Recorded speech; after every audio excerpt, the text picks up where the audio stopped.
스가랴 5장 1절부터 11절 말씀. 이번에는 두루마리 환상과 에바 가운데 한 여인에 대한 환상에 대한 하나님께서 이걸 통해서 뭘 말씀하시고 싶으신지 다 성전과 연관돼서 이스라엘의 성전이 건축되어야만 한다. 거기에 대한 당위성을 설명을 해주시고 싶은 건데, 우리가 지난 시간에 봤듯이 이 성전 건축이라는 게 그 시대에 지금 스가랴와 학계를 통하여서 이스라엘 사회 가운데 지어져야 되는 그 성전의 의미만 있는 것이 아니라 예수님이 재림하시기 전까지 하나님의 그 성전이 거대하게 전 세계 위에 지어져야 되는 그런 비전까지도 이 환상 속에 다 들어있습니다. 아마 스가랴가 두 감람나무 가지에 대한 비밀을 자기가 다 보고 예언도 했지만은 과연 미래에 완성될 성전의 모습을 두 감람나무와 그리고 순금 등잔 때 그걸 통해서 그걸 깨닫게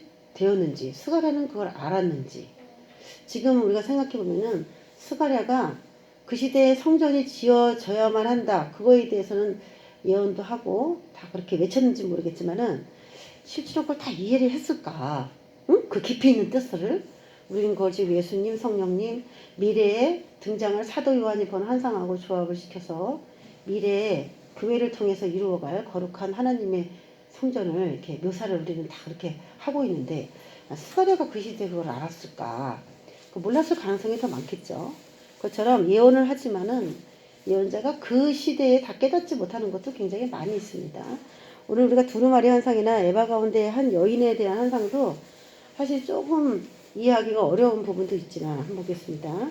이제 스가랴가 6번째로 본 게 두루마리가 하늘에 이렇게 날아가는 거예요. 저런 얘기들은 좀 성경에 기록된 부분들이 좀 있긴 합니다. 이 두루마리에 도대체 무슨 내용이 있는 것이냐, 그 내용에 대해서는 본문에 어떤 이 좋은 두루마리의 내용이 좋은 것이냐 나쁜 것이냐 그건 잘 모르겠죠. 문맥을 보면 알 텐데, 이제 스가랴가 물어봐 줍니다. 그가 내게 묻되 내가 무엇을 보느냐 하기로 내가 그 대답하되 날아가는 두루마리를 보나이다. 네, 보여요. 날아가는 두루마리가 보여요. 그래서 이렇게 딱 보였다는 거죠, 이게. 근데 그 길이가 20규빗이요 너비가 10규빗이나이다. 써있진 않지만은 영의 감동 안에서 규격이 이렇게 딱 와닿는 거예요. 그래서 우리가 이제 보편적으로 이 두루마리가 뭘까 그냥 막연하게 생각하지만은 이 20규빗이다, 10규빗이다 하면은 저 같은 경우에 이제 떠오르는 게 있어요. 이 성전 건축에 대한 예언의 메시지이기도 하기 때문에 더 이제 결부시켜 생각한다면은 쉽게 이해가 되는 그런 본문들이 있긴 합니다. 이건 뭐냐면은 성소와 지성소의 크기를 비교해 보면은 오늘 이 두루마리의 크기가 무엇을 말하는지 대충 감을 잡을 수 있습니다. 20규빗, 너비가 10규빗, 이런 얘기가 기록이 되어 있는데, 저는 이거를 딱 읽으면은 성소의 규빗이 딱 떠오르거든요. 성소가 20규빗, 10규빗입니다. 지성소는 각각 10규빗씩 정사각형이지만 성소는 좀 길게 돼 있어요. 그래서 20규빗, 10규빗 저렇게 되어 있는데, 이 두루마리의 사이즈가 20규빗, 10규빗이라는 걸 통해서 이 두루마리가 성소랑 연관되어 있구나. 거룩한 장소. 성전의 가장 중요한 부분이기도 하죠. 그 성소, 제사장이 들어가서 떡도 올려놓고 그리고 향단에 향도 피우고 했던 그런 성소인데, 그 성소의 사이즈랑 똑같다라는 것이죠. 그래서 지금 우리가 성소에서 과연 무슨 일을 했느냐, 제사장이 하나님하고 저 성소에서 교제를 하고 백성들에게 하나님의 말씀을 풀어 가르치고 그럴 때 사용했던 장소입니다, 저 성소가. 그러면 신약에 있는 말씀으로 볼 때는 그들이 사도의 가르침을 받아 서로 교제하고 떡을 떼며 오로지 기도하기를 힘쓰니라. 사람들을 가르쳐서 사람들이 서로 교제하게 하고 기도하게 했던 그 원인은 어디서 파생되느냐, 구약으로 말하면 성소, 신약으로 말하면 사도들이 친히 하나님과의 교통에서 깨달은 거, 이런 거를 성도들에게 가르치면서 이게 온 거거든요. 그래서 성소다 그러면은 하나님 나라에 대해서 가르치고 거룩함을 배우게 되는 그 기초적인 자리가 돼요. 그래서 이 두루마리를 우리가 어떻게 해야 되는지 잘 모르겠지만, 이 두루마리의 기준이 거룩하냐 거룩하지 않냐에 따라서 뭔가 작용을 하는 작용이 결정된다라는 그런 이제 느낌이 우리 규빗을 통해서 깨닫게 됩니다. 3절에 보면 그가 내게 이르되 이는 온 땅 위에 내리는 저주라.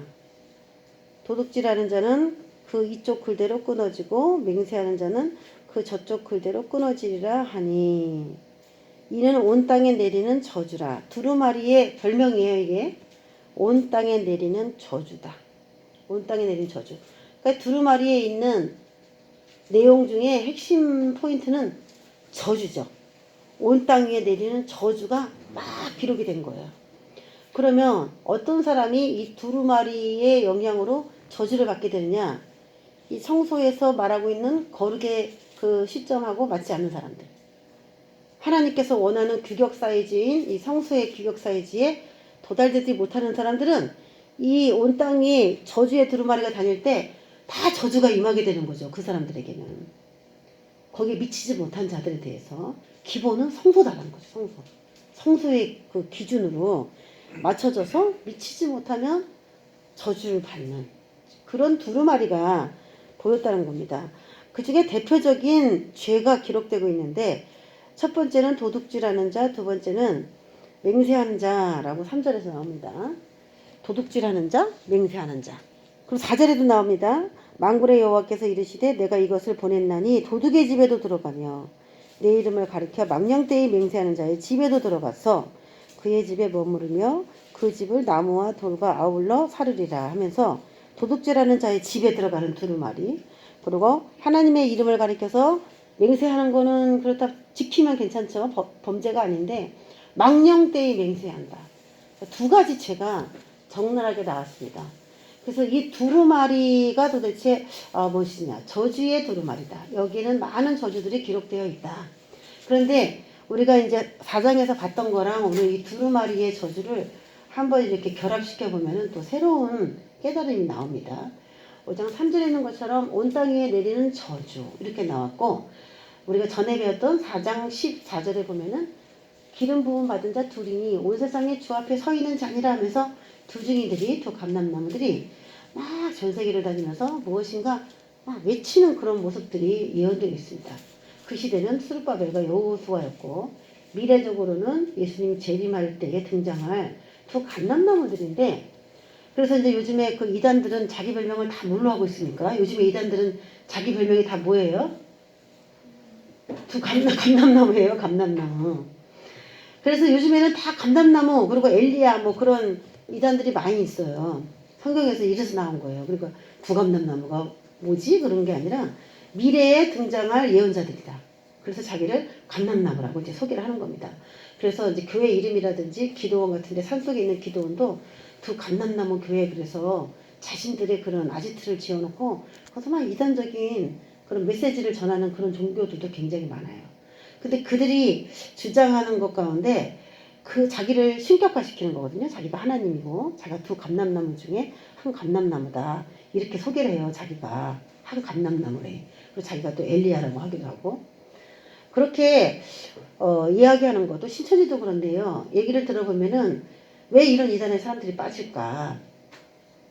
구약에 항상 의로운 사람은 심판을 감행하는 사람은 혼자가 아니라 항상 두 명씩 등장합니다. 두 명씩 등장하는데 이게 예언이거든요. 구약은. 그래서 신약에 메시아적인 인물로 누구냐라고 말하면 100%다 예수님입니다. 이렇게 말을 해요. 그래서 예수님은 다 알아요. 그런데 항상 구약이 두 사람을 지목하고 있기 때문에 한 사람이 또 있어야 되지 않겠느냐? 그러면서 그 한 사람이 누구냐? 예수님만 구원자가 아니다. 새로운 구원자가 또 있어야 된다. 그러면서 이만희도 거기다 넣는 거고 감람나무 그 사람도 넣는 거고 엘리야다고 하는 자칭 엘리야도 거기다 넣는 거예요. 근데 구약을 이해하는 사람들은 한 분은 예수님인 게 맞지만은 그 한 분을 뭐 이만희라든지 뭐 감람나무 이렇게 두면 안 돼요. 항상 우리를 구원할 때 하나님은 어떻게 일하셨냐면은 모든 경륜은 하나님이 가지고 계시지만 예수님 혼자 사역 안 하셨어요. 성령님이 항상 동일한 사역 가운데 같이 계셨거든요. 그래서 예수님과 성령님, 구약의 그 두 감람나무를 그렇게 표현을 해야 되는데 예수님은 구원자가 맞다. 메시아가 맞다. 그러면 한 명은 누구냐? 그러면 그냥 한 명이 재림 예수가 또 있어야 되는구나. 누군가 또 메시아가 있어야 되는구나. 이렇게 생각하고 다 빠져들어가는 거죠. 자, 그렇기 때문에 이 감람나무를 굉장히 잘 우리가 이해를 해야 되는데, 교회라고 그랬어요. 이스라엘의 교회와 교회, 이방인 교회 중에 하나님 앞에 인정받은 사람들. 그 사람들이 기름을 막 흘려내서 등잔대 7교회 가운데 기름을 막 부어주는 거죠. 그러니까 교회가 성령의 역사가 막 일어날 수 있도록 그렇게 역사해주는 존재들이에요. 그리고 7교회 가운데서 또 배출된 두 감람나무이다. 두 감람나무다. 그 얘기도 맞는 거죠. 교회에서 나와야지 교회랑 어긋나서 나올 수가 없는 존재거든요. 자, 여기서 두 기름 받은 자, 기름 부음 받은 자 둘이라고 했던 이 사람들, 온 세상에 주 앞에 서 있는 자들, 5장 3절에는 온 땅에 내리는 저주. 그래서 온 땅에 무슨 역사들이 막 일어나요. 그런데 이 저주, 그리고 기름 부음 받은 자 두 사람의 사역들, 이런 걸 보면은 지금 4장에서 그게 나왔거든요. 온 세상에 주 앞에 서 있는 자들. 그럼 이 자들이 무슨 이야기를 하냐에 따라서 그 말씀이 기준이 되는 거죠. 그 말씀이 기준이 돼서 미치지 못한 자들. 이 사람은 어디서 훈련받았냐? 다 거룩한 성소에서 일단 훈련을 다 마친 사람들이에요. 그래서 모든 마인드라든지 지식이 성소화되어 있는 사람들이다. 거룩한 생각을 갖고 있는 사람이죠. 자, 요한계시록 10장 8절에 보면은 마지막 시대에 등장하는 두 감람나무들의 활동들이나 그가 해야 될 일들이 기록되어 있는데, 내가 가서 바다와 땅을 밟고 서 있는 천사의 손에 펴놓인 두루마리를 가지라. 요한한테 얘기하는 거예요. 사도 요한에게. 요한계시록을 쓴 그 사도 요한에게 두루마리를 가져라 그랬어요. 그랬더니 천사에게 가서 작은 두루마리를 주세요. 달라 한즉 천사가 이르되 갖다 먹어버리라. 그러니까 이제 요한이 그걸 먹었다는 거죠. 그 두루마리를 먹었어요. 내 배에는 쓰나 내 입에는 꿀같이 달리라. 그렇게 얘기를 해서 먹었더니 진짜 그렇게 배에는 쓰지만 입에서는 꿀같이 단 그런 두루마리를 사도 요한이 경험을 합니다. 그러면서 내가 천사의 손에서 작은 두루마리를 갖다 먹어버리니 내 입에는 꿀같이 다나 먹은 후에 내 배에는 쓰게 되더라. 그가 내게 말하기를. 그럼 두루마리를 먹었다는 게 무슨 뜻이냐? 바로 다음에 나와요. 내가 많은 백성과 나라와 방언과 임금에게 다시 예언하여야 하리라. 이렇게 소개가 되어 있더라는 거예요. 그러면 사도 요한이 지금 먹은 두루마리는 모든 백성들에게 미래에 이러한 일이 일어날 거니까 여러분은 이렇게 준비하세요. 그러면서 두루마리, 성경이죠, 성경. 성경의 원칙과 성경에 기록된 그런 하나님의 말씀들을 잘 풀어서 전했다는 거죠. 예언했다는 거예요. 그러면 거기엔 분명히 하지 말아야 될 것과 준수해야 될 것들이 분명히 다르게 기록되어 있다는 것입니다. 그래서 이 두루마리, 이 스가랴서에 나온 이 두루마리도 하늘을 날아다니면서 누가 이 말씀에 위배되는가라고 본다. 그럼 두루마리가 어떻게 날아다닙니까? 그렇죠? 두루마리가 어떻게 공중을 날아다니겠어요? 요한계시록에 있는 말씀과 접목을 해보니까 답이 딱 나와요. 누군가가 하나님의 말씀을 대언의 영에 힘입어 선포를 하니까 전 세계가 이 두 감람나무에 의해서 성전이라는 거, 하나님의 온전한 성전을 통해서 배출된 그 사람들에 의해서 선포된 그 말씀들이 사람들의 귀에 들리고 자신이 어떻게 잘못되어 있는지 다 각양 이해를 할 수 있게 된다는 것입니다. 그래서 날아가는 두루마리는 진짜 두루마리가 날아간다 그런 개념이 아니라 선포자들에 의해서 공중으로 선포되면서 전 세계에 그 말씀을 하나도 듣지 못한 사람이 없도록 하나님의 그 저주와 축복이 아주 확연하게 땅끝까지 전파될 것에 대해서 이야기를 한 겁니다. 그래서 성전에서 제일 중요한 역할은요, 복음 전파입니다. 복음 전파. 교회가 세워져야 되는 이유도, 하나님을 만나야 되는 이유도, 하나님께서 교회를 굳이 세우려고 하는 이유도, 지금 스가랴를 통해 성전을 건축하려고 하는 이유도 하나님의 뜻을 알고 누군가 그걸 전해야 되기 때문에. 그래서 그 역할을 날아가는 두루마리라고 하는 한상을 통해서 보여주신 것입니다. 근데 이 두루마리가 두 가지 죄에 걸려서 이제 영향을 미치게 되죠. 저주가 미치는 집, 도둑질한 자의 집에 들어가요. 그리고 하나님의 이름으로 망령되이 맹세한 자, 그런 자의 집에 들어간다. 이렇게 소개가 되고 있습니다. 그러면 죄가 엄청 많은데 이 세상에 죄가 엄청 많은데 왜 하필이면 이 두 가지 죄에 대해서만 언급이 되었나? 이상하죠? 그게? 도둑의 집에도 두루마리가 들어간다. 그래서 너 도둑질하지 말라. 그렇게 말한 계명을 너 어겼어? 하면서 그 집에 저주가 미치는 거예요. 그걸 하나님의 이름으로 망령되이 맹세하는 자의 집에 또 들어가서 거기에도 저주가 되는 것이죠. 그 8계명하고요. 세 번째 계명입니다. 10계명에서. 자, 이것을 말하는 것이 무엇이냐?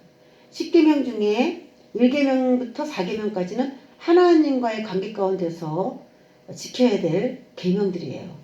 그래서 안식일을 기억하여 거룩히 지키라. 네 번째 계명까지 다 하나님에 대한 관계성에서 이루어져야 되는 그런 법입니다. 5계명부터 10계명은 이웃과 우리 사이에 하나님한테만 잘하면 되지 않느냐. 그거 틀린 거죠. 10계명 중에 더 많은 부분이 이웃과의 관계를 다루고 있습니다. 그래서 이 8번째 계명 도둑의 집에 들어가는 저주의 두루마리는 이웃과의 관계 가운데서 제일 중요한 부분을 다룬 그 계명이라고 볼 수가 있겠고, 하나님의 이름, 그 이름에 대한 권위를 3계명에서 나타내줬는데 거기에 대한 죄를 지은 것을 하나님이 오늘 그 집에 저주가 들어갈 것이다. 이렇게 이제 표현한 것이죠. 그래서 한마디로 말하면 두 가지밖에 안 나왔지만 인간이 범하는 모든 죄의 대표 구절로 딱 두 구절만 끄집어낸 겁니다. 그러니까 하나님의 관계도 죄를 짓지 말고 인간과의 관계에서도 죄를 짓지 말라. 왜? 하나님의 기름 부은 종들에 의해서 이제 무슨 일이 일어날 것이다. 여러분들은 회개하시오 하면서 선포될 때는 거기에 대한 각각 그 집이 그 죄를 다 받아야 된다는 겁니다. 무서운 이야기죠. 기준이 뭐냐? 두루마리가 기준입니다. 성경이 기준이에요. 성경. 내가 그 사람 말을 듣고 내가 이렇게 살았는데요. 억울해요. 그게 안 돼요. 안 통해요. 어떤 목사님한테 내가 그렇게 배웠는데요. 안 통해요. 성경이 뭐라고 하느냐에 따른 기준으로 심판이 자행돼요. 하나님의 기준은 두루마리입니다. 말씀은 우리 예수님을 나타내는 핵심적인 그런 말씀이 육신이 되어 오신 분이고 걸어다니는 말씀이셨어요. 예수님이. 그래서 그 말씀을 기준으로 합격이냐 불합격이냐 저주냐 축복이냐 그게 정해진다는 것이죠. 자, 이제부터 나오는 5절부터 11절까지의 말씀을 보면은 에바 속에 있는 한 여인에 대한 말씀이에요. 이거를 뭐 어떤 사람은 에바 속의 여인 하면서 뭔가 되게 좋은 이미지로 이제 생각을 하는 분이 있는데 여기서 이제 그런 내용이 아닙니다. 이 에바 속에 있는 이 여자는 이제부터 이제 뭘 얘기하고 싶으냐. 두루마리가 막 저주를 선포했어요. 말씀을 기준으로 온 세계 위에 말씀에 미치지 못한 사람들이 저주가 임할 것이다 하면서 이제 하나님의 사람들은 말씀 중심으로 살아야 된다. 이제 그런 메시지들이 선포됐다면은 5절부터 11절까지는 두루마리의 영향력과 저주가 비치는 최종적인 집을 소개하고 있습니다. 어떻게 보면 저주의 근원지. 이 두루마리가 최종적으로 어디까지 가서 누구를 파괴할 거냐. 어떤 집에 저주를 선포할 거냐. 실제로 이스라엘 그리스도인 집, 뭐 그런 집에도 지금 저주가 미치겠죠. 우리가 지키지 못한 그런 법에 대해서는 올 수가 있겠죠. 그렇지만 모든 인간 사회를 이 두루마리가 저주하고 끝난다. 그런 개념이 아니죠. 이 두루마리가 본부를 찾아서 가는 거예요. 악에. 그러면 왜 이런 인간 세계 가운데 이런 악들을 자행할 수밖에 없도록 되었는가. 본부를 찾아갔더니 그 본부가 있어요. 그래서 이 두루마리가 최종적으로는 어디까지 영향을 미칠 것인가 하면서 우리에게 악의 소굴, 악의 본부 그런 데를 소개하고 있습니다. 자, 5절에 보면은 내게 말하던 천사가 나와서 내게 이르되 너는 눈을 들어 나오는 이것이 무엇인가 보라 하기로 내가 묻되 이것이 무엇이니까 하니 그가 이르되 나오는 이것이 에바이니라. 또 이르되 온 땅에서 그들의 모양이 이러하니라 라고 말합니다. 여러분 에바를 잘 모르시죠? 그림을 한번 보세요. 자, 이게 바로 에바입니다. 에바는 곡식을 담거나 측량하는 그릇이에요. 그래서 얼마나냐 에바는 36.44리터 정도 된대요. 그럼 36리터죠? 36리터는 얼마나 할까요? 우리 1.5리터짜리가 이거 페트병으로 하나잖아요. 그러면 이게 몇 개 있어야 36리터가 되나요? 20개 좀 넘게 이기셔야 되죠. 그러면은 1.5리터가 20 몇 개라고 하면 한 이 정도 되잖아요. 얘 봐봐. 꽤 큰 거예요. 그만한 그릇입니다. 이거예요. 바구니 같이. 곡식을 담거나 측량하는 그릇인데 왜 이거를 이 에바 속에 여자가 들어있거든요. 원래 에바 속에는 곡물이 들어가 있어야 돼요. 곡물. 그런데 에바 속에 여자가 들어가 있다는 거예요. 그러면서 뭐라고 얘기하냐 6절에 온 땅에서 그들의 모양이 이러하니라 그러면서 그들의 모양이 이렇게 생겼다 이렇게 얘기해요. 그래서 우리가 이제 이 말씀을 딱 들으면 어떻게 추측이 되냐면 곡물을 담아야 되는 에바에 여자가 들어있는데 이 여자의 이름은 악이거든요. 악? 이 곡물이 들어가 있어야 되는 에바에 악이라고 하는 그 여자가 들어가 있는 거예요. 그러면 사람들이 실제로 이 두루마리는 말씀을 말하고 하나님의 양식을 말하는 건데 이 에바도 양식을 담는 그릇인데 하나님의 말씀이 들어가야 되는 에바 속에 악이다 라고 하는 어떤 여자가 들어있는 거 보니까 지금 하나님의 말씀을 변질시키고 뭔가 말씀을 제대로 듣게 하지 못하는 그런 역사가 에바 속에 들어있다는 거죠. 곡물 바구니 안에. 그거를 먹으면 어떻게 되냐 사람이 악해지는 거죠. 그래서 똑같은 성경을 읽는데 모든 사람이 다 거룩해지는 건 아니에요. 이게 성경을 읽으면은 첫 번째 내가 성경을 제대로 읽고 있는가 그걸 깨달으려면 성경 속에서 죄를 봐야 됩니다. 죄가 보여야 된다 그랬죠. 그리고 성경을 읽다 보면은 여기서 악을 행한 사람이 막 나오는데 그 모습이 내 모습이다 이렇게 동질감이 이렇게 일어나요. 맨 처음에는 제가 그랬잖아요. 맨 처음에는 이스라엘 백성들이 출애굽을 해갖고 말을 안 듣고 그런 거 읽다가 어쩜 이렇게 말을 안 들을까 정말 지긋지긋하게 말을 안 듣는다 막 이런 생각이 들면서 제가 이제 출애굽기를 읽었거든요. 근데 몇 독을 읽고 난 다음에 나중에 또 읽는데 그 말씀을 읽는 가운데 하나님께서 내 삶에 이제 역사하셨잖아요. 그래서 저도 이제 말씀 속에 들어가서 실천을 하는 그런 삶 가운데 있었는데 출애굽기를 또 읽는데 내가 주님의 말씀 100%잘 순종하냐 잘 못하잖아요. 못하니까 이제는 그 이스라엘 백성과 내가 동일시 되더라고. 이건 내 모습이었구나 그런 생각이 들어요. 우리 성경에 있는 인물이 어쩌면 이렇게 행할 수 있을까 이해가 안 된다 막 하지만은 실제로 우리도 하나님이 말씀하신 걸 다 이행하기가 상당히 어렵거든요. 바로 그런 거예요.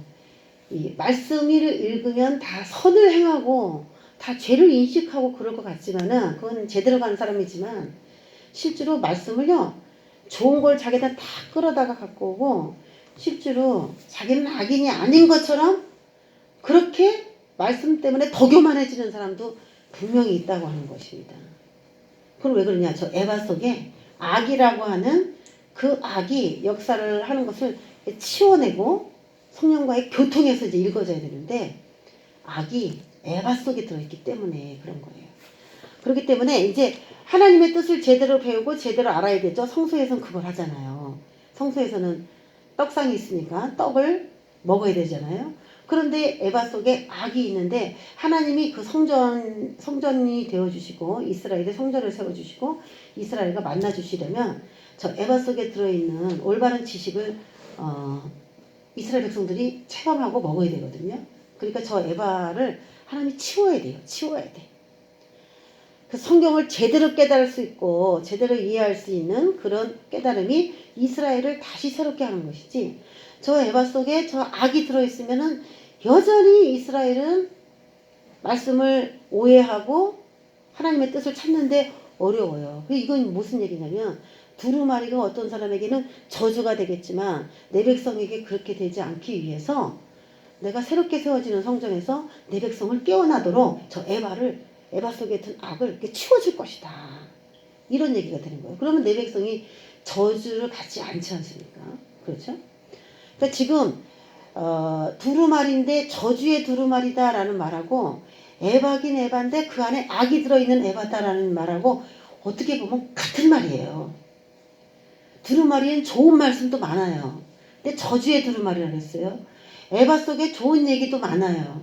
그런데 악이 들어있다고 했어요. 그러니까 결국은 내 백성이 저주받지 않고 악에 의해서 통제 능력을 기르려면 하나님이 내 백성이 저주받지 않도록 뭔가 이렇게 새롭게 하셔야 되는 거죠. 그래서 악이 내 백성을 떠나서 딴 쪽으로 이동하는 이야기가 나올 수밖에 없는 것입니다. 바로 뒷이야기가.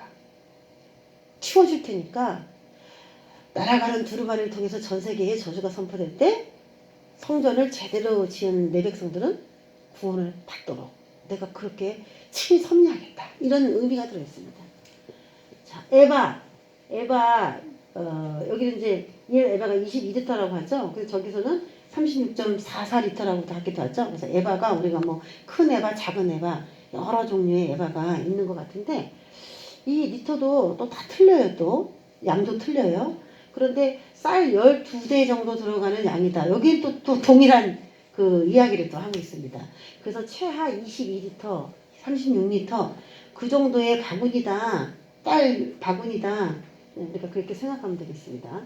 자, 그 에바 속에 여자가 들어있어요. 저 여자 악하게 보이죠? 되게 악하게 보이죠? 예. 저 여자가 에바 속에 있는 거예요. 우리 쌀벌레 같아요, 느낌이. 쌀벌레. 응? 에바 가운데 한 여인이 앉아있는데 그때 둥근 납 한 조각이 들리더라. 납덩어리 하나가 크겠죠. 에바가 크니까. 하나가 이렇게 들려요. 근데 그가 이르되 이는 악이라 하고 그 여인을 에바 속으로 던져놓고 납조각을 에바 아기 위에 던져서 뚜껑을 탁 덮었답니다. 저렇게 못 나오게. 그러면 에바에서 악이 막 자유롭게 활동을 하는 것을 납조각이 뚜껑을 탁 덮으면서 이제 더 이상 악이 활동할 수 없도록 어떻게 보면 뭐 용이나 막 이런 것을 무적인이 던져 잠궜던 것처럼 1000년 동안 나오지 못하도록 잠궜던 것을 의미하는 그런 느낌이 들죠. 악의 활동을 중단시켜 버립니다. 딱 막아. 왜? 이 여자의 이름은 악이니까. 저는 이 설교를 옛날에 누구한테 이렇게 들었는데 어떤 교수님한테 들었는데 에바 속의 여인을 엄청 미워하더라고. 노래도 만들었어. 에바 속의 여인 이래가지고요. 우리가 막 모르고 막 따라 불렀어요. 근데 나중에 나는 이제 스가랴서를 이제 알고 있었는데 이렇게 막 노래를 만들어서 부르면 안 되는 그런 내용인데 참 이렇게 노래를 막 만들어. 아무리 읽어도 이건 좋은 뜻이 아닌데, 응? 그러니까 너무 이렇게 말이 너무 아름답게 보이니까 아마 그렇게 하는 게 아닌가 하는데 악입니다. 이 여자의 정체는 악. 그러면 이 여인이 도대체 누구냐? 이 여인이 이 여자는 알았어요. 이제 악이다. 이 여인은 알았어. 근데 이 악을 치워주는 새로운 여자가 이제 등장하게 됩니다. 9절에 내가 또 눈을 들어본 즉 두 여인이 나오는데 학의 날개 같은 날개가 있고 그 날개에 바람이 있더라. 바람은 영이에요. 그래서 영적 존재를 말하는 것입니다. 학처럼 생긴 영적 존재인데 그들이 그 에바를 천지사에 훅 들었어요. 저 악을 천지사로 훅 학의 날개를 가진 여인이 들었어요. 그래서 이 여자가 누구냐? 그 두 여자의 그 비교를 잘 생각해 보세요. 두 여자를 비교하고 있습니다. 한 여자는 악이고, 그럼 저 여자는 누굴까요? 천사. 뭐 쉽게 생각하면 천사죠. 나쁜 여자 같진 않아요. 왜냐면 악을 들고서 저기다 갖다 버리는 어떤 역할을 하는 거 보니까 이 여자는 나쁜 여자 같진 않다. 그냥 이런 생각이 들긴 하죠. 이 여자는 두 여인은 좋은 여자 같은데 아직 누군지 제가 말을 안 한 거고요. 이 에바 속에 있는 이 악은 그냥 단순하게 악이다. 우린 그렇게 알았는데 이게 무슨 악일까? 무슨 악인지 알아요? 저 두 여인이 또 누군지 우리가 이제 파헤칠 수가 있는 것인데 여기에 대한 이론이 굉장히 많이 나오는데 그 이론을 제가 여러분에게 한번 설명드릴 테니까 이 뒤에 본문을 또 읽어보면은 이 중에 무엇이 좀 더 타당하다 이렇게 찾아낼 수가 있습니다. 여인에 대한 해석으로 첫 번째 히브리어로 악은요 여성형입니다. 왜 히브리어 원어가 악이 여성형일까요? 왜 그런 것 같아요? 여자가 악을 많이 저지르니까? 왜 악이 여성형이지? 분악과를 먼저 펴먹었어. 맞아요. 여자가 뱀에 취약하기 때문에 그렇다는 거예요. 그래서 여자가 여러분 여기 이 교회에서 남자냐 여자냐 그럼 남자가 더 죄를 안 짓겠네 그런 얘기가 아니라 그랬죠. 여자 남자 이것은 우리 육적으로 보면은 그렇게 해석을 하지만 그건 다 영적인 얘기라고 했어요. 남자는 먼저 흙으로 만들어진 그런 존재이고 여자는 두 번째로 그 갈비뼈 그 안에서 갈비뼈를 떼어서 만들어낸 존재라고 표현하고 있습니다. 그래서 남자는 먼저 흙으로 만든 존재이기 때문에 육체를 상징하는 사람이에요. 육체. 그리고 육체가 만들어지면 생기를 부어서 이 안에 생각하고 판단할 수 있는 그런 호흡이 들어가 버리죠. 그러면 이제 영혼이라고 하는 존재가 탄생을 하게 되죠. 그래서 영혼을 상징하는 것이 여자예요, 여자. 그래서 이 육체를 남자를 뭐라고 얘기하냐? 육체라고 말하고 다른 말로 바깥사람. 그리고 여자를 영혼을 말하고 안사람, 속사람 이렇게 부른다고 그랬죠. 성경으로. 여자가 악이 여성형이다 라는 얘기가 우리 교회에서 남자는 죄를 안 짓지. 집에서도 남자는 죄를 안 짓지. 그렇게 생각하면 큰 오해예요. 죄를 어디서 지느냐? 생각에서 죄가 먼저 받아들여지더라는 거예요. 생각으로 죄가 받아들여지니까 몸은 행동하더라는 거죠. 그 누가 더 우선이에요? 생각. 그러니까 사탄이 생각만 장악하면은 그 사람은 넘어지는 겁니다. 생각이 그러니까 의지가 강해야 돼. 그래서 이 악은 이 하나님께서 히브리어를 만드시고 거기에 여성형, 남성형 이렇게 생각했는데 이렇게 이제 만들으셨는데 뭐 성령이라든지 막 그런 것도 언어 같은 걸 보면 뭐 남성형, 중성형, 여성형 막 이렇게 다 있어요. 단어마다 히브리어는 여성형과 남성형이 있어요. 근데 그 영적인 의미를 모르면은 그냥 육적으로 다 해석해버리면은 뜻이 이상하게 이제 전락을 해버리는 거죠. 히브리어로 악이 여성형이기 때문에 이 에바 속에 든 이 악은 그냥 악을 그냥 악 자체만 상징하는 것이다. 이렇게 보는 견해가 있고 또 우상숭배할 때 행음이 이루어졌지 않습니까? 그러니까 행음이 이루어진 음란을 상징해서 이 여자를 음행이다. 그렇게 우상숭배다. 그렇게 이해를 하는 그런 관점이고 또 하나는 이스라엘 백성들이 성전에서 하늘 황후를 섬긴 것이 바벨론에 끌려가게 된 이유였기 때문에 이 여자로 비유한 것은 하늘 황후를 섬기는 우상 숭배를 하나님께서 이제 멀리 치워내실 것이다. 이렇게 말하는 견해들이 많이 있습니다. 자, 이런 견해들이 있다라고 보시고 그 다음의 이야기를 보면은 과연 이걸 어떻게 해야 될 것인가가 나오죠. 자, 이 학의 날개를 가진 두 여자가 에바를 천지 사이에 들어다가 가져갑니다. 어디로 가져갈까 궁금하죠? 근데 이 스가랴가요, 저 학의 날개를 가진 두 여자가 누구입니까? 라고 안 물어봐요. 그건 그렇게 썩 중요한 것은 아니라는 거고요. 뭐는 중요하다고 느껴지냐면요, 이 에바가 도대체 어디로 가는 것이지?는 궁금한 거예요. 우리도 이제 그런 궁금증을 가지고 접근해 가야 된다는 겁니다. 굉장히 중요하다는 거예요. 그게 알려주고 싶다는 거거든요. 내가 내게 말하는 천사에게 묻되 그들이 에바를 어디로 옮겨가나이까 하니 11절에 그가 내게 이르되 그들이 시날 땅으로 가서 그것을 위하여 집을 지으려 함이니라. 준공되면 그것이 제 처소에 머물게 되리라. 시날 땅으로 간다라고 얘기합니다. 시날 땅. 시날 땅이 과연 어디를 말할까요? 자, 지금 저기 시날이라고 써있죠? 네, 시날. 여기 예루살렘이에요. 두 학의 날개를 가진 여자가 그 에바를 들고 저쪽으로 저렇게 가져가는 거죠. 바벨론 땅입니다. 저기가. 자, 신화를 어디서 찾아볼 수 있냐면 창세기 10장 8절에서 10절에 찾아볼 수 있습니다. 노아에게 세 아들이 있어요. 셈, 함, 야벳 이런 아들이 있습니다. 근데 함족 출신 가운데 아들이 구스라는 아들이 있습니다. 구스에서 유명한 아들은 누구냐? 니므롯이에요. 니므롯. 자, 8절에 보면은 구스가 또 니므롯을 낳았으니 속담에 이르기를 니므롯은 어떤 사람이냐? 아문은 니므롯이죠. 여호와 앞에 니므롯같이 용감한 사냥꾼이로다. 니브롯같이 용감한 사냥꾼이다. 저 사람은 니브롯같이 용감한 사냥꾼이야 라고 할 만큼 니브롯은 어떤 사람이냐? 용감한 사냥꾼이에요. 근데 용감한 사냥꾼이니까 굉장히 좋은 거 아니야? 라고 하지만은 하나님 앞에 겸손할 줄 모르고 막 행하는 사람, 그런 용감이에요. 그런 용감, 하나님도 무서워하지 않는 그런 용감한 사냥꾼. 쉽게 우리가 얘기한다면은 사람을 사냥을 하는 사냥꾼이죠. 악으로 동물을 사냥하는 사냥꾼이 아니라 하나님을 그렇게 그만큼 무서워하지 않는다는 거예요. 사람 사냥꾼. 니브롯같이 용감한 사냥꾼이로다 할 만큼 그렇게 니므롯이 속담이 계속 내려올 정도로 그런 과감한 사람이었는데, 그 사람이 나라를 건설했는데 어디다 했냐? 신할 땅 바벨, 거기다가 나라를 건설했다는 거예요.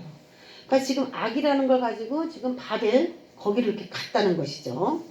그게 중요한 건데, 여러분 이스라엘은 어디서 왔냐면요, 바벨 땅에서 바벨론에 있다가 온 거예요. 이스라엘이 70년 종살이를 마치고 온 겁니다. 그런데 악이 예루살렘에서 저 바벨로 지금 이동하고 있습니다. 자, 이걸 보고서 어떤 느낌이 드냐면은, 그 바벨론에 도착한 이스라엘에게 따라온 게 뭐냐면은 바벨론에서 습득한 모든 문화, 거기서 갖고 있던 모든 악들, 이방화돼버린 그런 것들이 다 이동한 거예요. 그리고 의식 속에 뭐냐면 바벨론의 압제에 대한 두려움, 바벨론의 종을 살았던 그 과거 70년의 모든 게 이제 이스라엘 백성들하고 같이 어우러져 있어요. 근데 하나님이 이제 그 백성을 내 백성으로 인정하시고 성전에서 내 백성을 만나주시고 저주받는 거에서 이제 끊어지게 하기 위해서 내 백성을 새롭게 일으키실 건데, 바벨론화 되어 있는 그 풍습이 내 백성을 하나님과 가까이 하기에 어렵게 만들었다는 거예요. 그래서 지금 이 그림 가운데 내 백성이 바벨론을 섬긴 것은 끝났다. 그래서 내 백성은 이제 하나님만을 섬기는 백성으로 되었고, 바벨론화 되어 있는 것은 과감하게 내가 다 바벨론을 이동시킨다는 거죠. 그래서 바벨론의 압제에서 이제 더 이상 이스라엘을 영향받지 않게 자유하겠다 선포하는 것입니다. 바벨론의 모든 문화는 어떤 식이냐면 하나님은 한 가지로 악이다라고 규정을 해버린 거예요. 바벨론의 모든 것은 다 악이다. 바벨론에 압제받은 것도 그것도 안 되고, 문화나 풍습을 받아들인 것도 안 되고, 다 돌려보낸다 이런 말이죠. 그러니까 바벨론의 모든 악의 영향력으로부터 내가 분리해내겠다는 거죠. 그러니까 지금 이스라엘을 새롭게 하겠다는 것입니다. 그런 의미가 여기 안에 들어있어요. 여기가 뭐냐? 바벨론이 악의 고향이죠. 악의 고향. 악의 고향. 그래서 이 신할 땅으로 가서 그것을 위하여 집을 지으려 함이니라. 그 에바 속에 든 여인을 그쪽으로 데리고 가서 거기서 무슨 일이 일어나냐? 이 악이요, 이스라엘에서 역사했었는데 이제 이스라엘에서 떠서 바벨론에 가서 너 거기서, 너 고향이잖아, 너 거기서 악을 저질러 하면서 거기다 풀어놓는다는 거죠. 그러면 사람들이 또 그 에바 속에 드는 악에 대해서 빌면서 자기 신을 섬길 수 있는 신전으로, 거기서 이제 또 하나의 악의 파생지에서 또 하나의 악이 이제 일어나는 것이죠. 자, 그래서 완전히 내 백성은 하나님의 통치하에 들어가는 것이고, 에바 속에 있는 악은, 우상숭배를 저지르는 그런 악은 자기 고향으로 가서 이제 이스라엘에게 대항하는 새로운 존재로 이제 거기서 자라게 되겠죠. 그래서 내 백성과 상관이 없어진 악, 그런 것들을 표현하기를 이제 바란 거예요. 그러면 이 두 여자, 악의 날개를 가진 두 여자가 누군지를 알으려면 이 악의 이름이 뭐냐 정확하게 그걸 알아야 되는데, 그걸 소개해주는 장면이 나옵니다.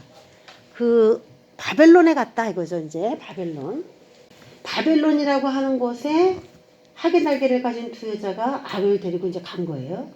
그래서 이제 창세기에 세워졌던 바벨론, 창세기에 세워졌던 바벨탑, 자, 이런 것들이 다시 저 바벨론 그쪽을 이제 말하는 것인데, 창세기도 나왔지만 요한계시록에도 이게 또 나왔거든요. 그러면 이 바벨론 가서 준공되면 신전 짓고 그렇게 이제 나라가 만들어질 텐데, 그러면은 하나님의 나라가 다시 성전으로 거듭난다 할지라도 악의 위협으로부터 계속 이게 억압받지 않을까? 이런 생각도 들고요. 그리고 그 여자의 이름이 악의 이름이 무엇인지 지금 이제 분명하게 안 나오고 있는 겁니다. 근데 바벨론 그 땅으로 갔다, 신할 땅으로 갔다라고 하니까 답이 거기서 나오기 시작합니다. 자, 계시록 17장 5절에 보면은 그의 이마에 이름이 기록되었으니 비밀이라 큰 바벨론이라 라고 나옵니다. 이마에 큰 바벨론이라 이렇게 적혀 있다는 거예요. 비밀이라, 미스테리다, 큰 바벨론이다 이렇게 이름이 져 있는데 힌트를 주는 거예요. 이 바벨론이 뭐 하는 것이냐? 땅의 음녀들과 가증한 것들의 어미다. 어미. 자, 여자가 나왔죠. 여자. 땅의 음녀들과 가증한 것들의 어미. 그러니까 이 여자의 이름을 뭐라고 하면 좋겠어요? 이 땅의 음녀들과 가증한 것들의 어미. 이렇게 얘기하면 한마디로 뭐라고 말할 수가 있을까요? 한마디로. 한 단어로. 이름은 바벨론이야. 바벨론이고 바벨론으로 가서 자기 고향이니까 갔는데 이 여자가 여자 이름을 우리가 지어야 되잖아요. 여자 이름을. 그냥 악인데 무슨 악? 노골적으로 이제 노골적. 응? 음녀죠, 음녀. 땅의 음녀들과 가증한 것들의 어미니까 음녀긴 음녀인데 어미 음녀예요. 그러니까 다른 말로 말하면 큰 음녀지, 큰 음녀. 이제 그 악의 이름은 뭡니까? 큰 음녀예요. 음녀니까 자기 고향인 바벨론에다가 너 거기 가서 네 신전일 수 있어라. 그리고 데려다 놓은 거예요. 음녀. 자, 음녀가 요한계시록에서 뭘 말합니까? 거짓 선지자예요. 그러니까 에바 속에 들어있어서 사람들이 성경을 읽을 때 어떻게 읽냐면 거짓말을 깨닫게 하는 거예요. 거짓말. 오해하게 만드는 거예요. 성경을. 참된 진리를 왜곡시키는 역할을 했던 것이 큰 음녀가 한 일이에요. 큰 음녀. 음녀는 거짓 선지자를 말합니다.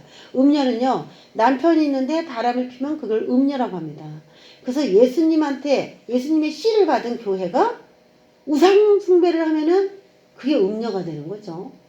씨를 받으면은, 이놈들처럼 씨를 받으면 음녀가 되는 거예요. 그래서 말씀도 알지만 세상의 이치를 말씀하고 막 혼합해가지고 이것도 듣고 저것도 듣고 다 진리만을 들어야 되는데 진리로만 교육받지 못하고 세상의 말도 같이 딱 다 순종하고 듣겠다 이런 마음을 가지면은 음녀가 돼요. 하나님 말씀도 맞고 또 뭐 목사님 말도 맞고 뭐 교황의 말도 맞고 기독교계에서 무슨 책을 만들어 갖고 뭐 거기 지침서를 이렇게 만들면은 그것도 또 맞고 그런 모든 이론을 그냥 다 받아들이는 거예요. 잡탕이죠, 뭐 잡탕. 그렇게 믿는 게 바로 이 큰 음녀가 하는 일입니다. 그래서 간 거예요, 큰 음녀. 자, 그러면 지금은 가서 준공되어서 거기서 아지트를 틀고 살 것에 대해서 이야기하지만 그 바벨론이 결국 여기는 성전, 예루살렘은 성전 중심으로 해서 하나님을 섬기고 여기 바벨론 땅에서 큰 음녀가 자신의 세력을 확장하게 될 텐데 여기서는 처소에 머물게 되리라 하면서 그것이 제 처소에 머물게 되리라. 머물게 되는 것까지만 나왔지만 결국에는 요한계시록에서는 하나님의 성전된 자신의 그 사람들이 바벨론을 완전히 무너뜨리고 붕괴시키고 결국에 승리하는 것을 하나님의 성전의 완성이라고 또 그렇게 예언을 요한계시록에서 해주고 있어요. 요한계시록 18장 2절 보면 힘찬 음성으로 외쳐 이르되 무너졌도다 무너졌도다 큰 성 바벨론이에요. 아주 매혹적이게 생겼고 거짓말을 하지만은 결국 그것은 무너집니다. 자, 우리가 한 가지 이 이야기를 가지고 응용할게요. 전 세계도 부정선거, 우리나라도 부정선거. 우리나라는 부정선거 파헤쳐주지도 못했어요. 미국은 지금 파헤치고 있습니다. 그래서 기각됐기도 했고 승소되기도 했고 잃어버린 몇만 표의 표를 찾았어요. 뭔가 이렇게 언론도 다 거짓말로, 우리나라도 다 거짓말이에요. 모든 게 다 거짓말로 돌아가고 있습니다. 뉴스를 틀어도 다 거짓말이에요. 언론 플레이예요. 어떤 일정한 사람을 지지해주기 위해서 거짓말을 너무 잘하는 거예요. 근데 결국 그 음녀는 어떻게 됩니까? 교회에 의해서 망하는 거죠. 자, 교회가 망해요? 음녀가 망해요? 사람들이 교회가 망할까 봐 걱정하는 거예요. 자, 오늘 대결을 봤잖아요. 교회는 절대 안 망해요. 예수님이 재림하시기 위해서는 한 번에 엄청난 비가 내려야 돼요. 한 번에 엄청난 부흥이 다시 있어야만 돼요.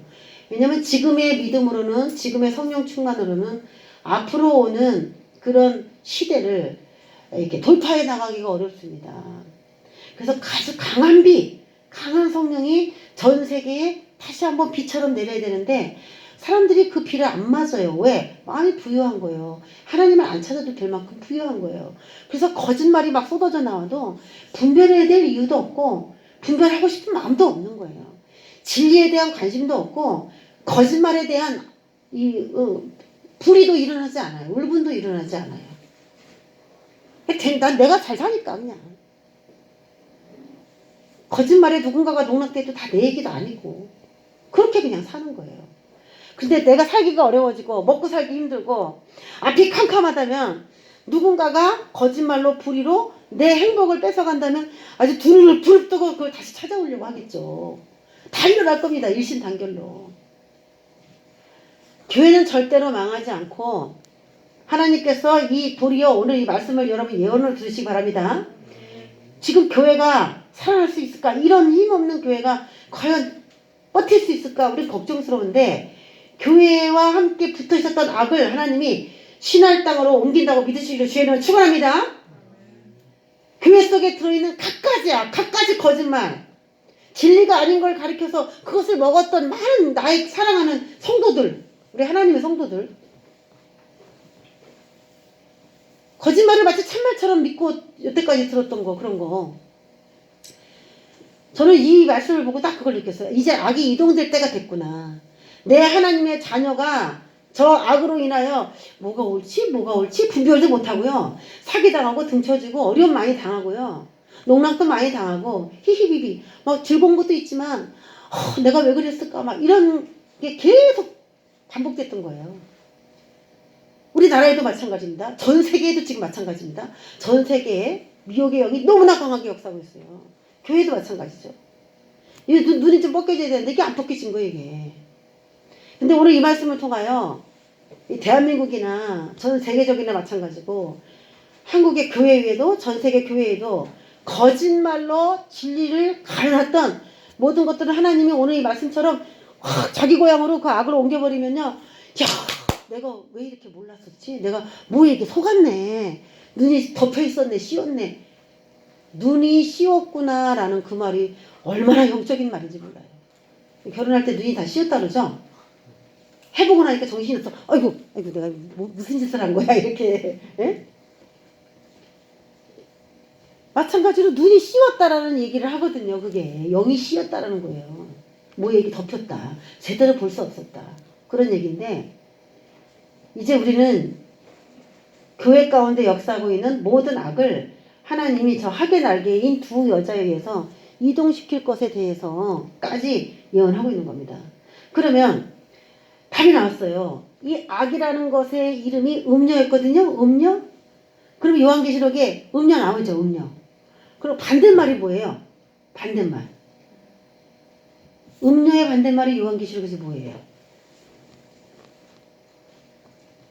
음녀의 반대말. 누가 말했어? 응? 성전? 성결? 요한계시록에 나오는 여자. 음녀의 반대말은 해 입은 여자죠. 해 입은 여자. 응? 해 입은 여자 대 음녀의 격돌이에요. 요한계시록은. 그러니까 이 학의 날개를 가진 두 여자는 결국 음녀와 싸워서 이길 수 있는 막강한 영향력을 가진 진리의 교회를 말하는 거예요.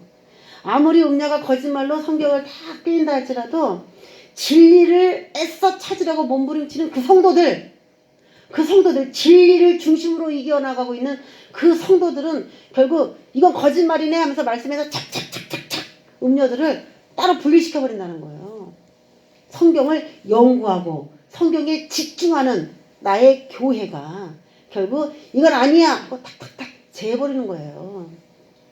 거짓말과 참말을 구별할 수 있는 나의 그 교회와의 이 싸움입니다. 그래서 결국은 어떻게 해서 예루살렘에 있는 저 두 악이 두 여자에 의해서 이렇게 움직일 수 있느냐? 교회가 이건 아니야 라고 분리시켜버리기 때문에 그 해석들이 진리의 해석으로 가능하게 되는 것입니다. 할렐루야. 저와 여러분이 이 성경 속에 있는 거짓말들을 찝어내야 된다 이 말이에요. 성경을 읽는 그 성도 하나하나가 다 진리의 여자를 말하는 것입니다. 그래서 이제 큰 음녀가 악이 큰 음녀다 이렇게 나오니까 당연히 두 여인은 이스라엘 교회, 이방인 교회 해서 이 교회가 두 감람나무가 힘을 합쳐서 결국 비진리를 신할 땅으로 몰아낼 것이고 그쪽에서 이스라엘을 공격하면서 엄청난 세력으로 자라겠지만 결국은 그들은 무너지는 것입니다. 무너졌도다 큰 성 바벨론이요. 귀신에 쳐서 거기 귀신이 복을 보란다는 거죠. 거짓말을 자꾸 들으면 우리 영안에도 귀신이 들어옵니다. 그래서 진리를 들어야 되는 거예요. 귀신의 처소와 각종 더러운 영이 모이는 곳과 거짓말을 들으니까 말은 곧 영이기 때문에 더러운 영이 들어옵니다. 성경은 정말 잘 풀어야 되는 거예요. 잘 이해해야 돼요. 각종 더럽고 가증한 새들이 모이는 곳이 되었도다. 이게 뭘 말하냐면 바벨론이라고 하는 게 어떤 사람 용어를 말하는 수도 있어요. 거짓말을 계속 진실인 것처럼 받아들이면은 거기 귀신들이 버글버글. 아 이건 아니야. 딱 잘라서 분리시키면 진리의 두 여인이 되는 것입니다. 교회가 되는 것이에요. 자, 이 대한민국에도 교회가 과연 이 악의 거짓말의 선동에 의해서 무너질 것인가? 에 대한 해답이 나왔습니다. 절대 무너지지 않는다 이십니다. 할렐루야. 교회는 절대 거짓말에 의해서 선동되거나 무너지지 않습니다. 하나님께서 함께 하시고 도리어 악을 띄어다가 저기 바벨론 그 감옥에다가 갖다 집어넣어 버리실 겁니다. 할렐루야. 믿으십니까? 거짓말이 어디 여기 거룩한 곳에 있어요. 성소에. 어디 여기 거룩한 곳에 있습니까? 다 띄어다가 저쪽 멀리에 우리 하나님께서 한쪽으로 모아서 불로 다 태우시고 자기네들이 만든 그 나라가 와르르 붕괴되는 걸 우리 눈으로 보게 하실 줄 믿습니다. 저 여러분의 영도 올바른 것만 발치해서 들을 수 있는 그런 분별력이 생기게 해달라고 늘 거룩한 그 진리의 말씀을 사모하는 그런 마음이 되시기를 주님을 축원합니다. 기도하겠습니다. 하나님 아버지, 악이 더 특세하는 것 같고 큰 것 같고 교회는 늘 무기력한 것 같고 성전 건축도 지금 되지 않고 힘들고 있고 하나님은 어디 계시는지 70년 동안 내 백성들은 바벨론 땅에 살고 있었고 여러 가지 이들이 받아들이기 힘든 그런 일들이 많이 있었지만 오늘 말씀하시기를 내 백성은 내가 세울 것이고 내 백성에게 역사했던 바벨론의 모든 영향력을 다 분리되어 떠나가게 내가 그렇게 일할 것이다 라고 말씀해 주고 계십니다. 두루마리의 저주가 우리 각 삶에 우리의 집에 들어오지 못하도록 우리가 이웃과의 관계, 하나님과 관계에서 무엇이 옳은 것인지를 찾을 수 있는 우리가 되기 바랍니다. 그런 거룩함이 우리의 목표가 되게 달라고 기도합니다.